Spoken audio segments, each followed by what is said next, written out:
እጅግ በጣም ከባድ የሆነ ነገር ተፈጠረ። ሮማን ጽናትንና ይሄኛው ልጅ እንግዲህ ይዛቸዋለች። እሱም ነገር ምንድነው?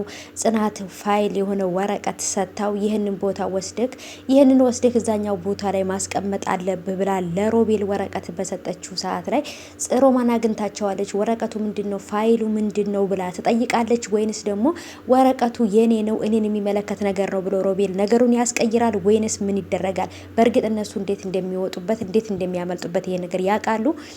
በጣም ትልቅ ነገር ተፈጥሯል። ድርጅቱ ውስጥ ወይም ደግሞ ቢሮ ውስጥ ፋይል እየጠፋው እንደሆነ እያሱ ለጽናት ነግሯታል። ያስጨነቀኝ ነገር ይሄ ነው ሌላ ነገር አይደለም ብሏታል። ይሄ ነገር ደግሞ በጣም አስደንግጧታል። በእርግጥ ያ ፋይል እሷ አውጥታዋለች። እሷ ናት አውጥታ ይሄን ነገር እንትን ያለችው። እሱም ደግሞ በእርግጥ አስፈላጊ ነገር አይደለም ግን ማን ሊወስደው ይችላል ብዬ ነው የተጨነቅኩት ብሎታል። እውነት ለመናገር በጣም አስፈላጊ ፋይል ነው የጠፋው። አሰላሙ አሌይኩም ወራህመቱላሂ ወበረካቱ። ሰላም ውድ የተከበራችሁ የቻናሌ ተከታታዮች እንዴት ናችሁ? ከኔ ጋር ሁሉ ሰላም ነው። ሰላማችሁ ይብዛልኝ ባላችሁበት ውድ ቤተሰቦቼ። ለቻናሌ አዲስ ከሆናችሁ ሰብስክራይብ አድርጋችሁ ቤተሰቡን ነባሮች እንኳን በሰላም መጣችሁ ብያለሁ። ውድ ቤተሰቦቼ ዛሬም በድጋሚ በአዲስ ቪዲዮ መጥቼላችኋለሁኝ። እንግዲህ በድጋሚ የጽናትን ድራማ ይዤላችሁ መጥቻለሁ። አረ ይለቀቅ! ለምንድን ነው የማይለቀቀው? ሮማን ምን ላይ ናት? ጽናት ምን ላይ ናት? ግርምሽ ምን ላይ ነው? በቃ በጣም ብዙ ጥያቄዎች ነበሩ በየቀኑ በመለቃቸው ቪዲዮዎች ላይ። ያም ጥያቄ የተመለሰላችሁ ይመስለኛል። ቪዲዮ ተለቋል። በጣም ደስ የሚል ነገር አለው። ግን ደግሞ መጨረሻ ላይ የሆነው ነገርና መሀል ላይ የሆነው ነገር ትንሽ አስደንግጦኛል። እያሱ በጣም የተጨነቀበት ነገር ጽናት ከቢሮ ውስጥ ያወጣችውን ፋይሎችን ፈልጎ ስላጣቸው ነው። ድጋሚ ዛሬም ደግሞ በጣም አስፈላጊ የሆነ ፋይል አውጥታ ወስዳለች። ያንንም ፋይል ለሮቤል ከቤት አውጥታ ለሮቤል ስትሰጠው ቶሎ ብለክ ምንም ነገር ምን እንደምትሰራ እኔ እነግርሃለሁ፣ ጥያቄ አያስፈልገውም፣ በቃ አንተ ሂድ ከዚህ ብላ ወረቀቱን በእጁ ስትሰጠው ከዛን ሮማን ከጀርባ ተከትላት ነበር። ምክንያቱም ሮማን ጽናትንና ግርምሽን እየተከታተለቻቸው ስለነበር ነው ያ ነገር የተፈጠረው። ብቻ ሁሉም ነገሮች በጣም አወዛጋቢና አስደንጋጭ ነገር ውስጥ ደርሰዋል። ጽናትም ምን ብላ ሮማንን ታሳምናታለች? ወይንም ደግሞ ያ ወረቀት ምንድን ነው ብላ ወረቀቱን ከእጇ ላይ ወስዳ ታነበዋለች? ወረቀቱ ምን እንደሆነ ታየዋለች? በጣም ግራ አጋብቶኛል። በጣም አስጨንቆኛል። ውዶቼ እንግዲህ ጽናት ተጠንቅቃ መስራት እንዳለባት ከአባቷም ጋር እያወራች ነበረ። ሮቢዬም ደግሞ አቶ ግርማ ማየት እንደሚችልና ጽናትም ደግሞ ማስታወስ እንደምትችል ያውቃል። ወይንም ጽናት ከተወሰነ ጊዜ በኋላ እንዳስታወሰችና ሁሉን ነገር ለሮቤል ነግረውታል። ሮቤል እንዲያግዛቸው እያደረጉት ነው። ግን እኔ ለሮቤል መናገራቸው የተሳሳቱ ይመስለኛል። ምክንያቱም ሁለቱ እንደጀመሩት ሌላ ሶስተኛ ሰው ሳያስገቡ ጽናትና ግርማ ብቻ ነበሩ መጨረስ የነበረባቸው። በእርግጥ ሮቤል እዛ ቤት ሹፌር ሆኖ ስለሚሰራ በጣም መልካምና ንጹህ ልብ ያለው ልጅ እንደሆነ ስለሚያውቁ ያግዘናል ብለው ነበር ሁሉን ነገር የነገሩት። በእርግጥ ደግሞ ንብረታቸውን ማስመለስ እንደሚፈልጉ እንጂ ሌላ ነገር ምንም ነገር ሊያደርጉ እንዳሰቡ ምንም ሌላውን ነገር አልነገሩትም። ግርማም ማየት እንደሚችልና ጽናትም ደግሞ ከቅርብ ጊዜ በኋላ ማስታወስ እንደቻለች ለሮቤል ነግረውታል። ይሄ ነገር ለሮቤል መናገራቸው ድንገት ሮቤል በስልክ ሲያወራ ወይንም በሆነ አጋጣሚ ሮማን ወይንም እያሱ ይሄን ነገር ከሰሙ ነገሮች እንዳልጠበቁት ሳይሆን ካልጠበቁት ተቃራኒ ሆኖ ከባድ ችግር ሊያመጣባቸው ይችላል ብዬ አስባለሁ። ጽናትና ግርማ እስከ ዛሬ ድረስ የሄዱበት ሁኔታ በጣም አሪፍ ነው። ግን ደግሞ ቢሆንም ይህን ነገር ማድረግ አልነበረባቸውም። ሮቤል እናቱ ምስኪን እናት፣ የዋህ እናት፣ ጉሊት ሸጣ ያሳደገችው እናቱ አለች። ሮቤል ከነ ጽናትና ከነ ግርማ ጋር ተባብሮ እየሰራ እንደሆነ ሮማን ወይንም እያሱ ካወቁ እያሱም ከዚህ በፊት ሰው ገድለሃል በሚል ምክንያት እስር ቤት ሊያስወረውረው ይችላል። ሮማንን ብትሆን ደግሞ ወይ ታስገድለዋለች ወይንም እስር ቤት ታስወረውረዋለች በገንዘቧ ከፍላ ማለት ነው። ለዚህ ደግሞ ለሮቤል ነገሮች በጣም ከባድ ይሆናሉ። ስለዚህ ጽናትና ግርማ ጋር ሮቤል እየሰራ እንደሆነ እያሱ ወይንም ሮማን ካወቁ ሮቢ ከራሱም አልፎ እናቱንም አደጋ ላይ ሊጥላት ይችላል ብዬ አስባለሁ። ይህን ነገር ባይነግሩትና ምንም ሳያቅ ከነሱ ጋር ቢሆን ቢያንስ ቅጣቱ ይቀንስለታል ብዬ አስባለሁ።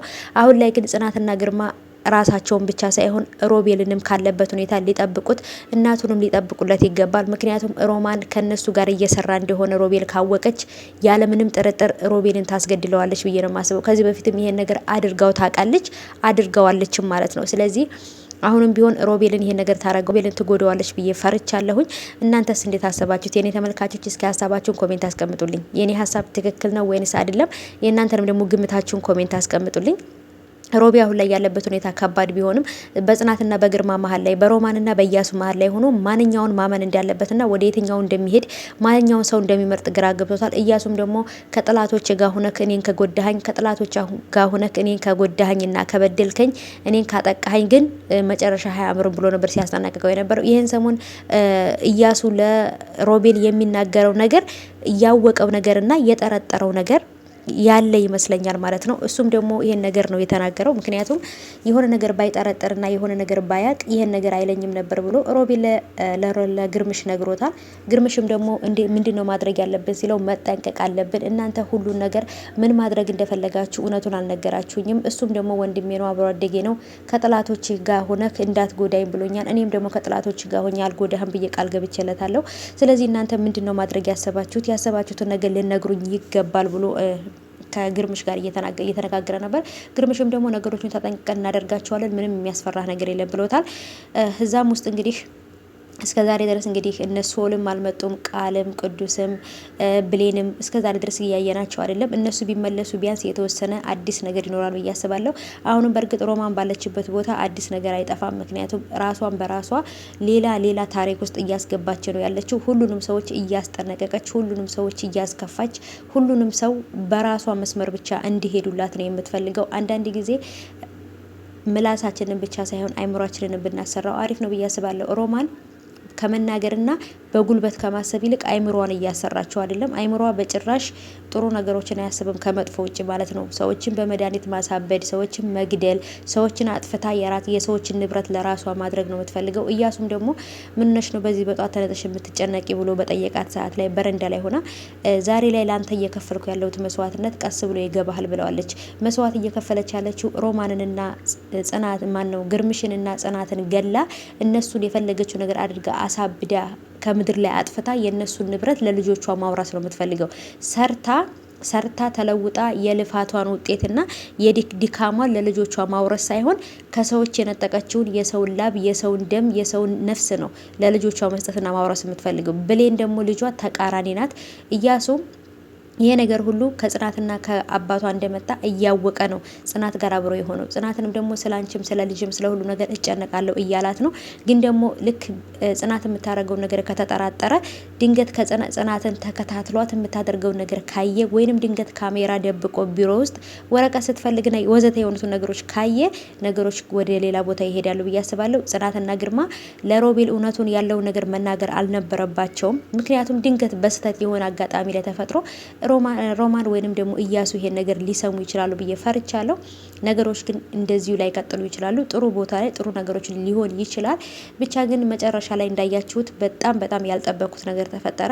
ጽናት ለሮቤል ወረቀት ፋይል በሰጠችው ሰዓት ላይ ያንን ፋይል ይዞ ሳይሄድ ነበረ ሮማን ከኋላ የመጣችባት። ምክንያቱም ስወጣ ስገባ ትከታተላታለች ማለት ነው። ምን እንደምታረግ እንዳረሳችና እንደምታስታውስ ስላወቀች ነው ማለት ነው።